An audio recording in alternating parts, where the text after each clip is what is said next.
ಈ ವಿಡಿಯೋ ನೋಡಿದ್ರೆ ನಿಮಗೆ ಏನನ್ಸುತ್ತೆ ಸ್ನೇಹಿತರೆ? ಇದರಲ್ಲಿ ಯಾರದ್ದು ತಪ್ಪು ಅಂತ ನಿಮ್ಮ ಅನಿಸಿಕೆ? ಕಾರಿನವನು ಟರ್ನ್ ತಗೊಂಡಿದ್ದು ತಪ್ಪ ಅಥವಾ ಬೈಕಿನವನು ಸ್ಪೀಡಲ್ಲಿ ಬಂದಿದ್ದು ತಪ್ಪ?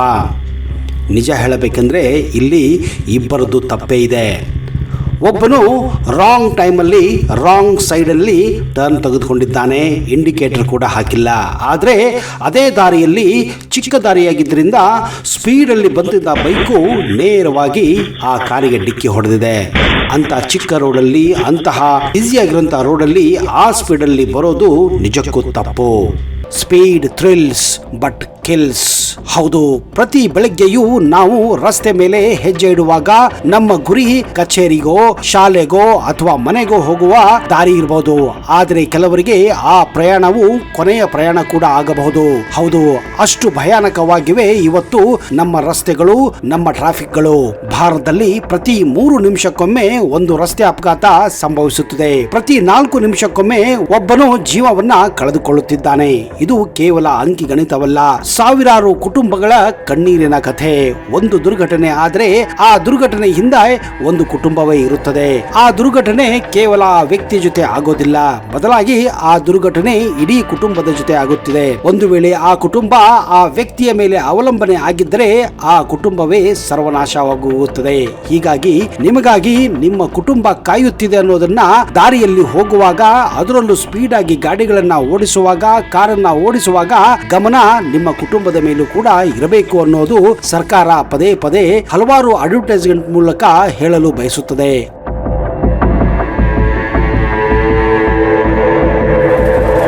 ಆದರೆ ಕೇಳೋರು ಯಾರು ಸ್ವಾಮಿ?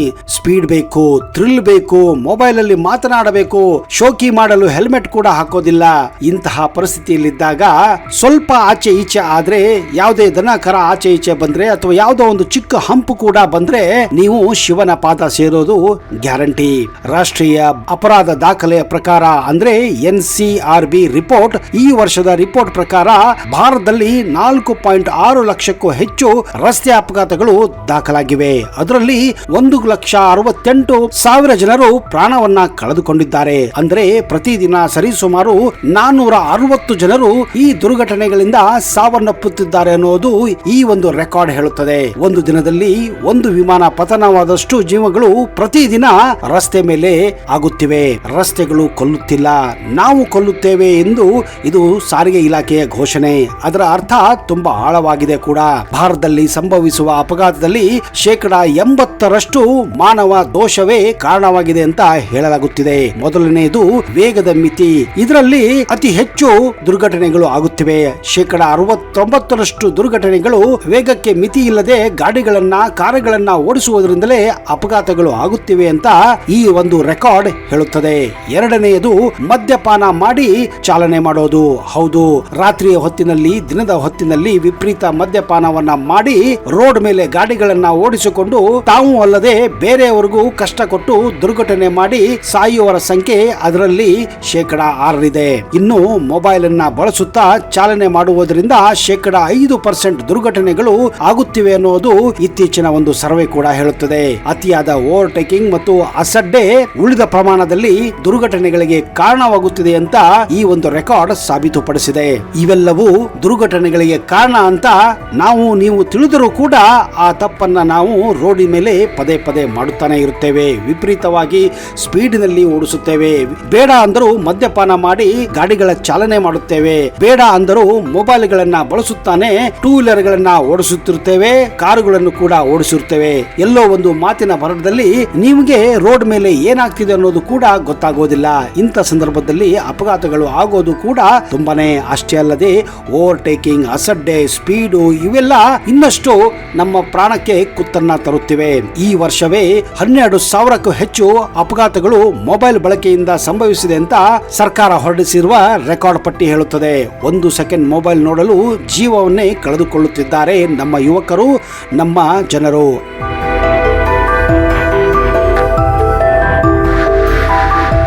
ಹೌದು ಸ್ನೇಹಿತರೆ, ಇವತ್ತು ಮೊಬೈಲ್ ಇಲ್ಲ ಅಂದ್ರೆ ಜೀವನನೇ ಇಲ್ಲ. ಎಲ್ಲವೂ ಮೊಬೈಲ್ ಮೇಲೆ ನಡೆಯುತ್ತಿರುತ್ತೆ. ಪ್ರತಿಯೊಂದು ನಿಮಿಷಕ್ಕೂ ಪ್ರತಿಯೊಬ್ಬನು ಒಂದು ಸಾರಿ ಇಲ್ಲಾದ್ರೂ ಮೊಬೈಲ್ ಅನ್ನ ನೋಡಿಯೇ ನೋಡುತ್ತಾನೆ. ಆದ್ರೆ ಗಾಡಿಗಳನ್ನ ಓಡಿಸುವಾಗ ನೀವು ಮೊಬೈಲ್ಗಳನ್ನ ಜೇಬಿನಲ್ಲಿ ಇಟ್ಟುಕೊಂಡು ಇದ್ದರೆ ಒಳ್ಳೆಯದು. ಇಲ್ಲವಾದರೆ ಪ್ರತಿ ಕ್ಷಣಕ್ಕೂ ಮೊಬೈಲ್ ಅನ್ನ ನೋಡುತ್ತಾ ಇದ್ದರೆ ಆ ಬಳಕೆಯಿಂದಲೇ ಹಲವಾರು ದುರ್ಘಟನೆಗಳು ಕೂಡ ಆಗೋದು ಸಾಬೀತು ಆಗಿದೆ. ಭಾರತದಲ್ಲಿ ಅಪಘಾತಗಳ ಸ್ಪಾಟ್ಗಳು ತುಂಬಾನೇ ಇವೆ. ರಾಷ್ಟ್ರಾದ್ಯಂತ ಕೆಲವು ರಸ್ತೆಗಳನ್ನ ಡೆತ್ ಟ್ರ್ಯಾಪ್ ಎಂದೇ ಕೂಡ ಕರೆಯುತ್ತಾರೆ. ಉದಾಹರಣೆಗೆ ಉತ್ತರ ಪ್ರದೇಶದಲ್ಲಿರುವ ಯಮುನಾ ಎಕ್ಸ್ಪ್ರೆಸ್ ಇದು ವೇಗದ ಹೆದ್ದಾರಿಯಾಗಿದೆ. ಆದ್ರೆ ಅನೇಕ ಜೀವಹಾನಿ ಕೂಡ ಆಗುತ್ತಿದೆ. ಅಷ್ಟೇ ಅಲ್ಲದೆ ಬೆಂಗಳೂರು ಮೈಸೂರು ಹೆದ್ದಾರಿ ಅತಿ ದೊಡ್ಡ ಡೆತ್ ಟ್ರ್ಯಾಪ್ ಆಗಿ ಹೊರಹೊಮ್ಮಿದೆ. ಇಲ್ಲಿ ಪ್ರತಿದಿನವೂ ಒಂದಿಲ್ಲ ಒಂದು ಅಪಘಾತ ಆಗಿ ದುರ್ಘಟನೆ ಆಗಿ ಸಾವುಗಳು ಕೂಡ ಆಗುತ್ತಿರುವುದು ನಾವು ಕಾಣುತ್ತಿದ್ದೇವೆ. ಇನ್ನು ದುರ್ಘಟನೆಗಳಾಗಿ ಬದುಕುಳಿದಿರುವ ಸಂಖ್ಯೆಯಂತೂ ಇಲ್ಲಿ ಬೇಡವೇ ಬೇಡ. ಎರಡನೇದು ಬೆಂಗಳೂರಿನಲ್ಲಿ ಇರುವಂತಹ ನೈಸ್ ರಸ್ತೆ ಕೂಡ. ಇಲ್ಲಿ ವಿಪರೀತ ಸ್ಪೀಡ್ ಆಗಿ ಗಾಡಿಗಳನ್ನ ಓಡಿಸುತ್ತಿರುವುದರಿಂದ ಪ್ರತಿನಿತ್ಯ ಇಲ್ಲಿ ದುರ್ಘಟನೆಗಳು ಆಗುತ್ತಾನೆ ಇರುತ್ತವೆ. ಆ ಸುದ್ದಿಗಳನ್ನ ನಾವು ಪ್ರತಿನಿತ್ಯ ಟಿವಿಯಲ್ಲಿ, ಯೂಟ್ಯೂಬ್ ಅಲ್ಲಿ, ನ್ಯೂಸ್ ಪೇಪರ್ ಅಲ್ಲಿ ನೋಡ್ತಾನೆ ಇರ್ತೀವಿ.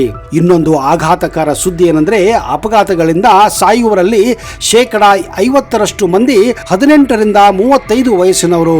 ಎಷ್ಟು ದುರ್ಭಾಗ್ಯ ನೋಡಿ. ಆ ತಂದೆ ತಾಯಿಗಳ ಹಣೆ ಬರ ನೋಡಿ. ಚಿಕ್ಕ ವಯಸ್ಸಿನಲ್ಲಿಯೇ ದೇಶದ ಭವಿಷ್ಯವನ್ನೇ ರಸ್ತೆಯಲ್ಲಿ ನಾಶವಾಗುತ್ತಿವೆ ಅನ್ನೋದು ಇನ್ನೊಂದು ದುರ್ಭಾಗ್ಯ.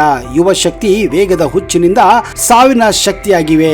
ಒಂದು ಸಣ್ಣ ತಪ್ಪು ನಿಮ್ಮ ಜೀವವನ್ನ ನೀವು ಕಳೆದುಕೊಳ್ಳಬಹುದು. ಪ್ರತಿದಿನ ಕಾಲೇಜು ವಿದ್ಯಾರ್ಥಿಗಳು, ಡೆಲಿವರಿ ಬಾಯ್ಸ್ಗಳು, ಟ್ರಕ್ ಚಾಲಕರು ಈ ರೀತಿ ಸ್ಪೀಡ್ ನಿಂದ ಪ್ರಾಣವನ್ನ ಕಳೆದುಕೊಳ್ಳುತ್ತಿದ್ದಾರೆ. ಅವರ ಮನೆಗಳಲ್ಲಿ ಕಾದು ಕೂತಿರೋ ತಾಯಿ, ಪತ್ನಿ, ಮಕ್ಕಳು ಅವರು ಈಗ ಬರುತ್ತಾರೆ, ಆಗ ಬರುತ್ತಾರೆ ಎಂಬ ನಿರೀಕ್ಷೆಯಲ್ಲಿ ಕತ್ತಲೆಯಲ್ಲಿ ಮಾಯವಾಗಿ ಹೋಗುತ್ತಾರೆ. ಅವರ ಕುಟುಂಬಗಳು ಕೂಡ ಈ ರೀತಿ ಒಬ್ಬರ ಸಾವಿನಿಂದ ರಸ್ತೆಗೆ ಬೀದಿಗೆ ಬರುವಂತಹ ಪರಿಸ್ಥಿತಿ ಉಂಟಾಗಿದೆ. ರಸ್ತೆ ಅಪಘಾತದಲ್ಲಿ ಹೆಚ್ಚು ಜೀವಹಾನಿ ಸಂಭವಿಸುವ ರಾಜ್ಯಗಳ ಪಟ್ಟಿಯೇ ನಿಮಗೆ ಕೊಡುತ್ತೇನೆ. ತಮಿಳುನಾಡಿನಲ್ಲಿ ಪ್ರತಿ ವರ್ಷ ಅಂದಾಜು ಪ್ರಕಾರ 57,000 ಅಪಘಾತಗಳಾಗುತ್ತವೆ. ಮಹಾರಾಷ್ಟ್ರದಲ್ಲಿ 43,000 ಆದ್ರೆ ಮಧ್ಯಪ್ರದೇಶದಲ್ಲಿ 42,000, ಕರ್ನಾಟಕದಲ್ಲಿ 39,000 ಅಪಘಾತಗಳಾದ್ರೆ ಉತ್ತರ ಪ್ರದೇಶದಲ್ಲಿ 38,000 ಅಪಘಾತಗಳು ಪ್ರತಿ ವರ್ಷ ಸರಾಸರಿ ಆಗುತ್ತವೆ ಅನ್ನೋದು ಡೇಟಾ ಹೊರಬಿದ್ದಿದೆ. ಕರ್ನಾಟಕದಲ್ಲಿಯೇ 6,000ಕ್ಕಿಂತ ಹೆಚ್ಚು ಜನರು ವರ್ಷಕ್ಕೆ ಸಾವನ್ನಪ್ಪುತ್ತಿದ್ದಾರೆ. ಬೆಂಗಳೂರು ನಗರದಲ್ಲಿ ಮಾತ್ರ ಪ್ರತಿದಿನ ಸರಾಸರಿ 4 ಅಪಘಾತಗಳಾಗುತ್ತಿವೆ. ಇದಕ್ಕೆಲ್ಲ ಕಾರಣ ಓವರ್ ಸ್ಪೀಡ್ ಮತ್ತು ಟ್ರಾಫಿಕ್ ನಿಯಮ ಉಲ್ಲಂಘನೆಗಳಾಗಿವೆ.